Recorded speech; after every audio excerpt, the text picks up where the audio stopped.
Amen. I apologize for the pause there. But as we start off every Sunday, praise the Lord, everybody. I hope you all had a blessed week. Last week we began our discussions in the series, slash topic of fruit of the Spirit. And we started with love. And love, I had an acronym for that, which stood for living outside a vessel for everyone. Amen. And if you missed last week's message, you also can go to our website and hear that at Current Sermons, or you can go to our YouTube page, JSU Ministries, and hear it there as well. But before I get into today's fruit of the Spirit, joy, let's recap and take a moment to briefly review the three aspects of the fruit of the Spirit that we're focusing on during this series. The fruit of the Spirit is demonstrated, number one, by being, not just doing. The fruit of the Spirit, number two, is developed as Christ followers cooperate with the Holy Spirit. And thirdly, the fruit of the Spirit is delightful to an unbelieving world. And if you recall, I used the word last week, alluring. The fruit of the Spirit should be alluring to an unbelieving world. The way we do that is, as a body, is reflected in two aspects of our life together in the body. And it is the way we treat each other and our corporate worship. So as I said, the fruit of the Spirit is joy today, and our title is, Are You Making a Joyful Noise? Before we begin to develop some principles that we will need to allow us to develop the kind of joy that will be alluring to the world around us, I think we first need to define what we mean by joy. This is always something I've struggled with in my younger days in Christ and learning, trying to differentiate the difference between joy and what have you. So at first glance, it seems pretty easy, but the problem we often have is we think of joy as being the same thing as happiness. But the Bible is clear that the two are not synonymous. In fact, the Bible doesn't refer to happiness much at all. Depending on which translation that you may have, you may only see it about 15 to 30 times, that word happy and its related words like happiness. They're only used about good 15 to 30 times. But the words joy and rejoice and their related words are used well over 400 times throughout the Bible. So what is the difference? The origin of the two words immediately give us some good insight.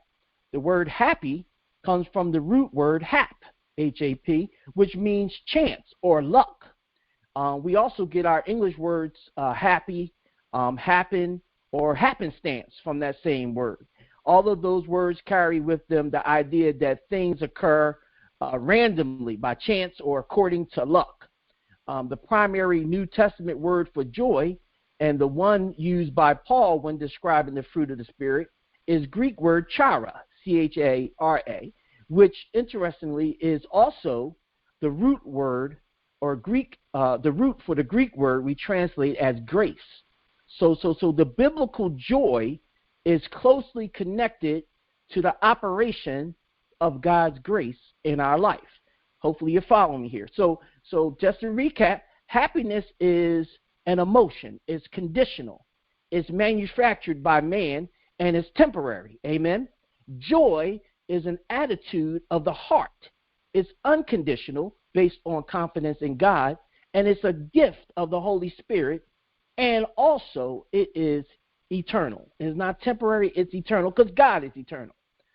This is most clearly evident in the life of Jesus and the sacrifice that he made on our behalf in Hebrews, where it says in chapter 12, verse 1 and 2, "Therefore, since we are surrounded by so great a cloud of witnesses, let us also lay aside every weight and sin which clings so closely, and let us run with endurance the race that is set before us, looking to Jesus, the founder and perfecter of our faith, who for the joy that was set before him endured the cross, despising the shame, and is seated at the right hand of the throne of God." That's Hebrews 12, 1 and 2. So Jesus was not necessarily happy about going to the cross. He understood what a painful process he would suffer through.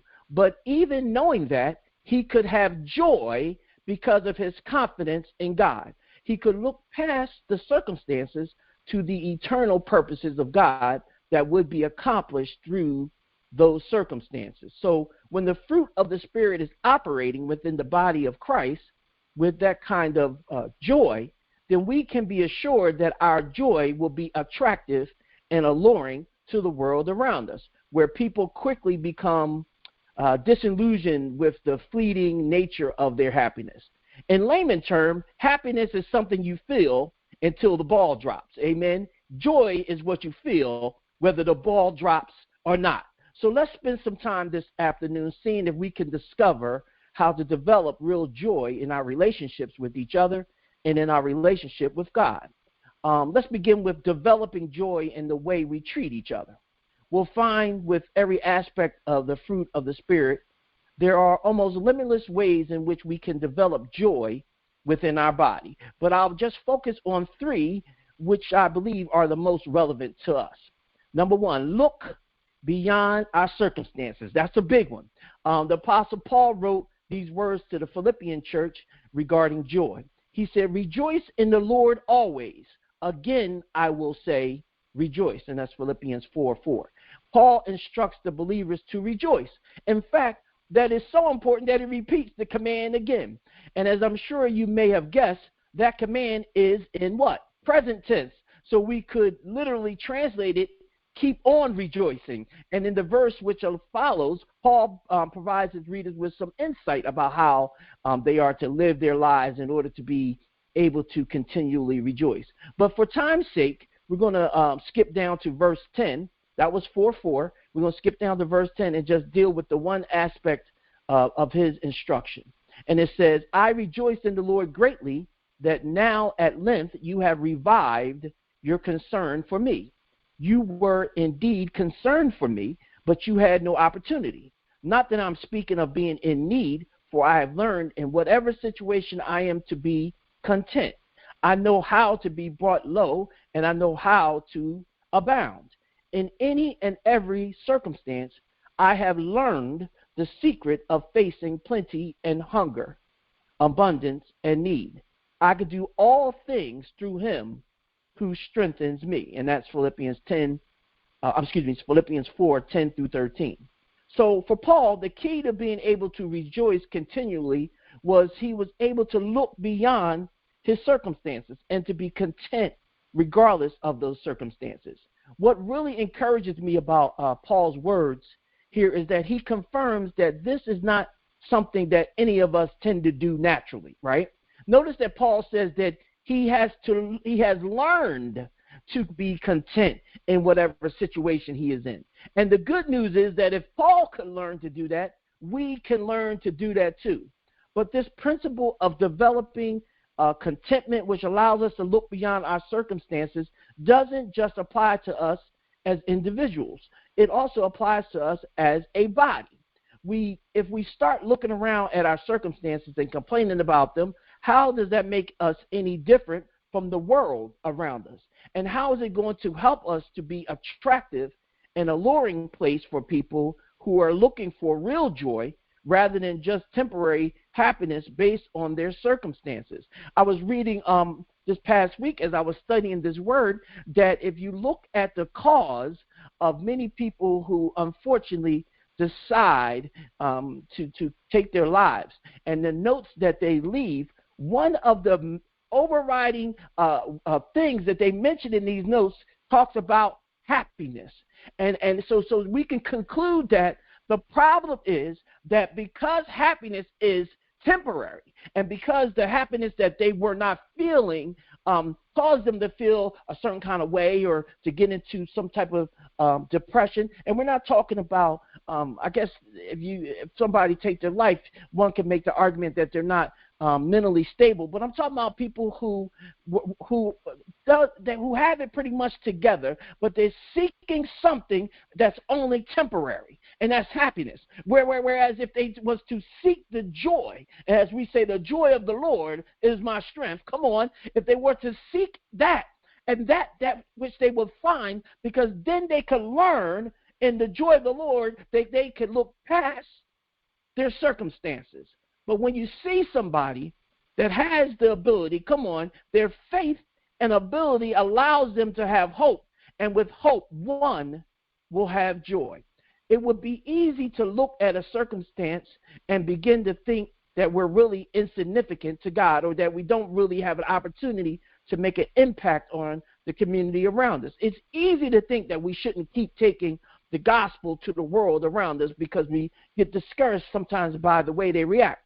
But that would rob us of our joy. The joy is not the response of the world. The joy is how we approach the world with the joy that we have. Because guess what? If you can maintain your joy, right?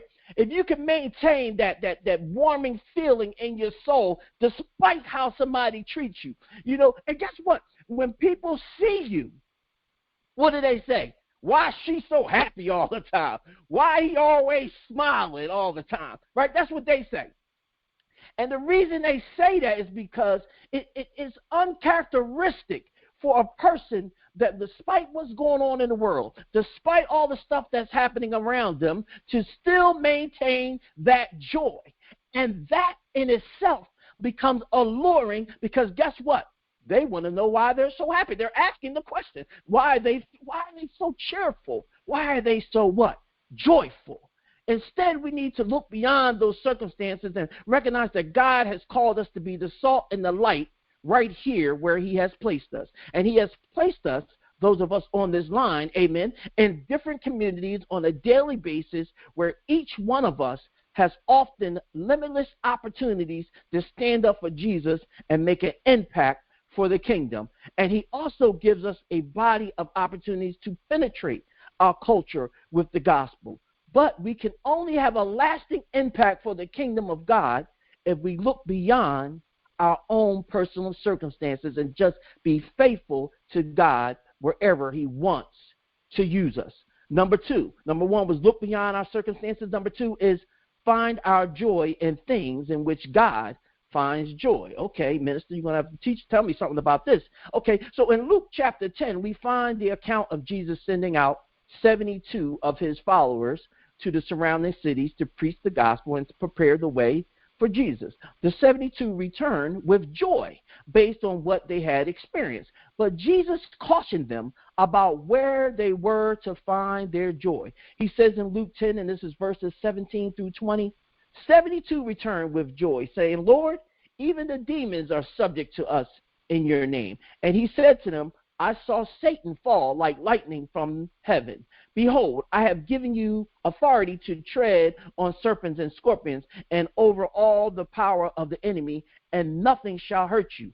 Nevertheless, do not rejoice in this, that the spirits are subject to you, but rejoice that your names are written in heaven. As we'll see again in just a moment, God finds joy in those who repent and commit their lives to him. And since that is where God finds joy, it is clear that is where we are to find our joy also. So for me, some of my joyful moments in my life is when I've seen God at work in my son and in my daughter, and his giving of an incredible helpmate in my wife, to name a few. When I've seen a baptism of someone who has committed his or her life to Jesus, I am convinced that the main reason those events are so joyful is that we're rejoicing in the same thing in which God, or should I say I'm rejoicing in the same thing in which God is also rejoicing in his miraculous reproduction, in his miraculous way people give their lives, in a miraculous way he put people together to do the work of God. That is joyful to God, so it's joyful to me. And what that should lead us to do as a body is to be investing in our lives in other people rather than investing in getting more stuff. Oh, don't be talking about my stuff, minister. There is absolutely nothing wrong with having nice things, right? In fact, the Bible is clear that God wants to enjoy those material things that he has blessed us with, as long as we acknowledge that they come from his hand and give thanks to him. But where we get into a problem is when we start longing for those material blessings rather than longing for the God who graciously provides them for us. I'm really grateful for the donations you all have provided us. It has indeed brought joy to myself, my family, and this ministry. We're often thanked, as I said last week, from various organizations where we contribute. And, of course, your donation allow us to keep our equipment up to date. As I invested in being more in a wireless system, I was hooked up to this and hooked up to that early on. And although we've had stumbling blocks, it's the generosity of the saints that allow us to overcome. During our watch night New Year's service, my brother in Christ asked the question, what sound are you making? So building on that, as we cover the fruit of the Spirit, I ask, are you making a joyful noise? The real joy won't ever come from the nice furniture or TV displays, but rather from the lives that will be impacted as each one of us take the time to invest in the lives of others. And that's not always an easy task. But don't ever block your blessings.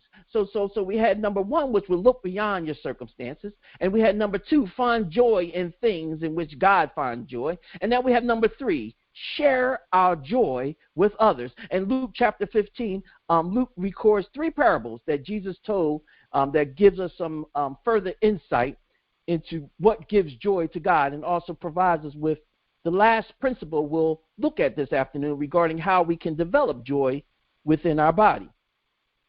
Because of our limited time, I'm going to read one of the three parables, not all three, but that should be adequate to illustrate this principle.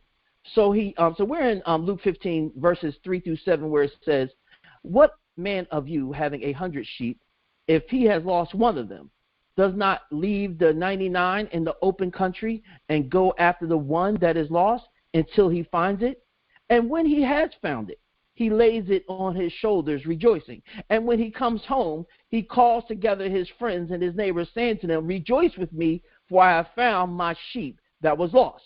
Just so, I tell you, there will be more joy in heaven over one sinner who repents than over 99 righteous persons who need no repentance.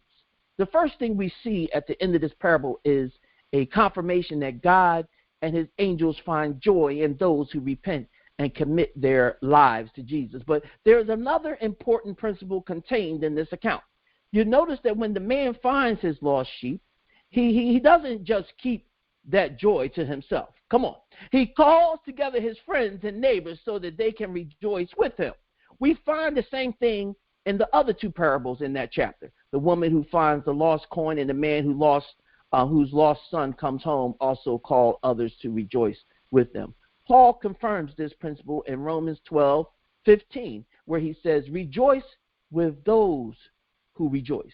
See, we're often hesitant to celebrate things God has done because we don't want to sound conceited or braggadocious, but Scripture tells it all. It says to rejoice with those who rejoice. If someone knows the power of the Lord, come on, if someone knows what God can do, if someone has felt the joy of the Lord, they won't look at your praise report that way. They will look at it as God. That's not to say if you're not sure if they understand that you shouldn't mention it. Always tell people what God has done. Just be aware that it may not get received with the intent that it is made. Okay? Although this appears rather easy to do on the surface, it may, in fact, be the most difficult of the three principles we're looking at this afternoon to actually carry out.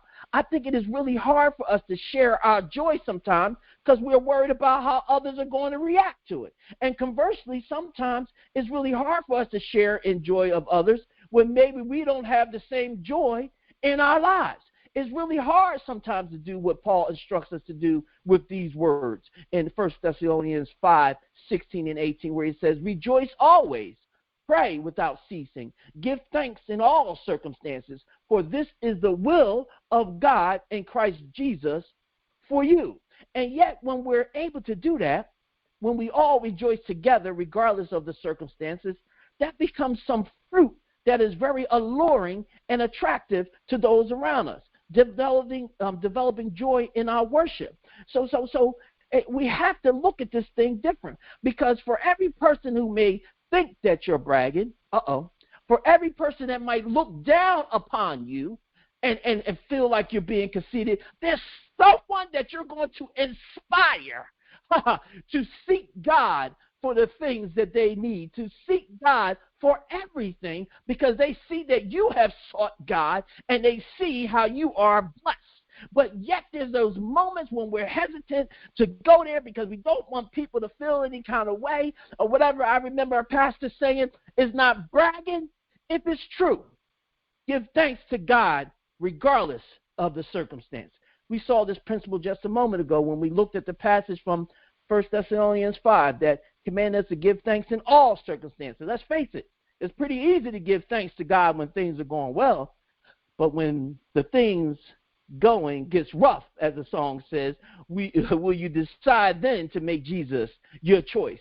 That is often a different matter. But you'll notice that Paul didn't instruct us to give thanks for all circumstances, but rather in all circumstances. And the only way we can do that is to keep our focus on God and not on our circumstances. How many times have you heard someone begin their conversation with these words? Under the circumstances. Well, God doesn't want us to live under the circumstances. Someone once said that the circumstances are like a mattress. When you get on top of them, you can get a good night's rest. But if you live under them, you'll suffocate. Perhaps the greatest example of living out this principle in the Bible is that of Job. After Job had everything taken away from him, the very first thing he did was to worship. In Job chapter 1, 20 and 21, then Job arose and tore his robe and shaved his head and fell on the ground and worshiped and said, naked I came from my mother's womb, and naked shall I return. The Lord gave, and the Lord has taken away. Blessed be the name of the Lord. Now, that's not easy, brothers and sisters. Those words are the inspiration behind one of my favorite songs, Blessed Be Your Name. The theme of that song is that no matter what our circumstances are, we can give thanks to God and praise him. I don't know about you, but often I'm distracted by my circumstances, which tend to rob me of my joy. But once noticing this, I understand and think back on how much the Lord has done. I was talking to my mother just this past week, and we were talking about worrying. And this is a natural response by us all to circumstances. Yet worrying has never changed the situation. I'm still waiting on the day that when I worried about something, when I worried about a situation by osmosis or whatever, that situation was changed. They say if you're going to pray, don't worry. And if you're going to worry, don't pray. Now, of course, I never tell anyone, nor do I feel I have the authority to do so, not to pray. The saying illustrates the fact that prayer can be activated by your faith in God fulfilling the prayer. And I didn't say in every circumstances or even most. I'm saying that if you're going to take the time to pray, why would you then turn around and worry? You're giving to the one who is the Alpha and the Omega, the beginning and the end. He's everything in between. Jesus is the only one that you can depend on and trust in. He's a friend that sticks closer than a brother. He'll never lie to you, steal from you, or cheat you. He'll never stab you in the back. Invest in our lives in the kingdom of God. We got to get moving here. And Acts 5, we find the account of how the apostles were arrested by the Jewish officials for preaching the gospel. Although many in the council wanted to kill them, a man, Gamaliel, convinced them to release the men, but not before they were given a stern warning and beaten. Acts 5, 40 through 42, when they had called in the apostles, they beat them and charged them not to speak in the name of Jesus, and then let them go. Then they left the presence of the council, rejoicing that they were accounted worthy to suffer dishonor for the name. And every day in the temple and from house to house, they did not cease teaching and preaching Jesus as the Christ. Because these men, they were devoted to investing their lives in the kingdom of God. So they could rejoice even when they were beaten as a result of their faith. We see here that God brings great joy when we work together to advance the kingdom of God. There is great joy when we join together as a body to invest our lives in the kingdom of God. And while there is a need to constantly evaluate the methods we use to try and penetrate the world around us, the joy is found in the process of being obedient, These they were joyful because they were obedient to the process, to Jesus, and doing our best to penetrate the world around us. Several years ago, I was asked to perform a memorial service for my god sister's aunt, and I wasn't sure I was going to be received, as most of her family didn't know me in that light. They just knew me as the nice friend of the family who had a son, and I worked with my god sister, etc., etc. And there were many family members who were of a different faith. So in my mind, I was wondering, how can I balance all these factors? Dare I say I was worrying, amen? Come on. But it was really a joyful experience for me, because I got to present the gospel to people among whom I will probably never have another chance to do so. I will never know on this side of eternity whether that effort bears any fruit or whether I was merely planting a seed. The joy comes from being faithful to God to invest in his kingdom regardless of what results we can see. And that is true for us as a body as well. Our joy comes from the Lord, and there are times when he positions us where we do see instantaneously how being faithful will do. But at that grave site following the interment, so many came up to me speaking on how moved they were by what I spoke. Then after I got back to my car, I realized I didn't do anything. That was all God, because what I thought I was going to say, I didn't say. Are you making a joyful noise? 5 times in the psalm, we are commanded to make a joyful noise to the Lord. As we've seen, our joy comes from God, but God wants us to give that joy back to him in worship, especially in our corporate worship. Every time we meet together as a body of believers on this line or in fellowship, in church or wherever, there should be an overflow of genuine joy when we consider how God is and what he has done. That's why sometimes I'm really perplexed when we seem to be able to express joy, or at least happiness, so much easier in other areas of our lives than we do in our corporate worship. People don't seem to be afraid to express their emotions as they root out their favorite sports team, or root on their favorite sports team, or go to a concert by one of their favorite musicians. We don't seem to have any problem expressing joy when we celebrate someone's birthday or some other milestones. All of these things because of God. Come on. But for some reason, when we gather to worship, that same level of enthusiasm, joy, often seems to be missing. I remember one time when me and the First Lady was looking for a church, and you know what? Neither one of us said it, but we were thinking it at the same time. Boy, I want to preach right now. I got to get to this communion. And we was thinking, like, those people didn't seem very happy. They didn't seem very joyful. They didn't seem very welcoming, because guess what? We're visitors coming to your church, and you should be doing jumping jacks to see the new faces of the people coming to your church. You should be thanking God right there on the spot. And we're not really touchy-feely folks. I'm just being honest here. We don't have to give us a whole lot of hugs and kisses and all that. She hears me in there. She know I'm preaching. And but guess what? We should at least get a smile. We at least should get a program and say, hey, have a good service, or God bless you, or something. And guess what we did? Come on. I don't know if it's carnal or not, but guess what we did? We crossed that church off the box. Because if you can't show joy when somebody is visiting a house of God, if you can't still show joy being in the house of God, then you have some serious issues. And you need to go to God in prayer. Amen. But guess what? The fruit of the Spirit is joy. Let us all work together to make this body a place where our joy is exhibited in the way we treat each other, and in the way that we worship God together. Amen. Woo! Communion. What is communion? It was designed to commemorate the death of Christ. This do in remembrance of me. It was designed to signify, seal, and apply to believers all the benefits of the new covenant.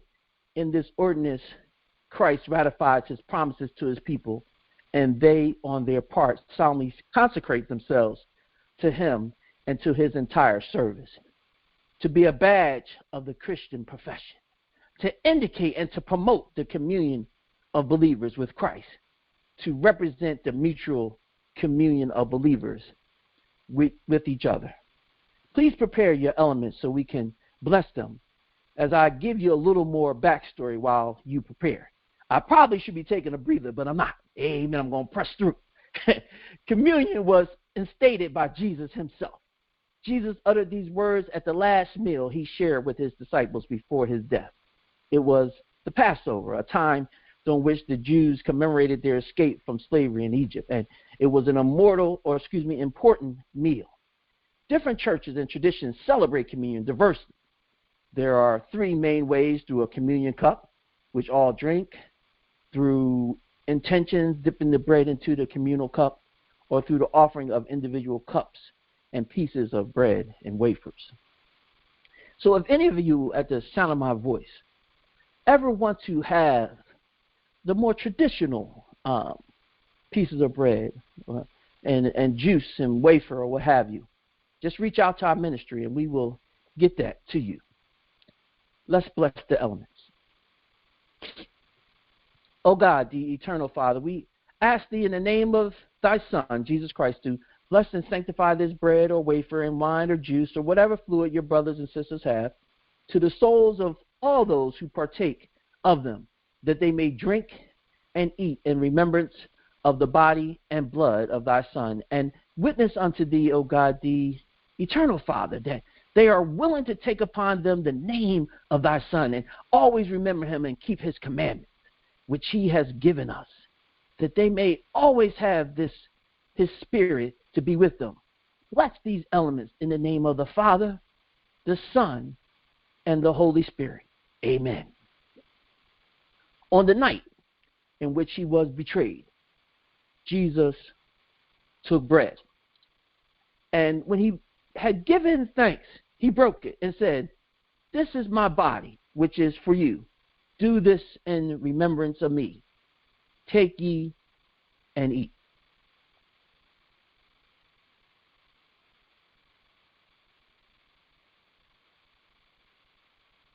In like manner, also the cup after supper, saying, "This cup is the new covenant in my blood. This do as often as ye drink it in remembrance of me. Take ye and drink."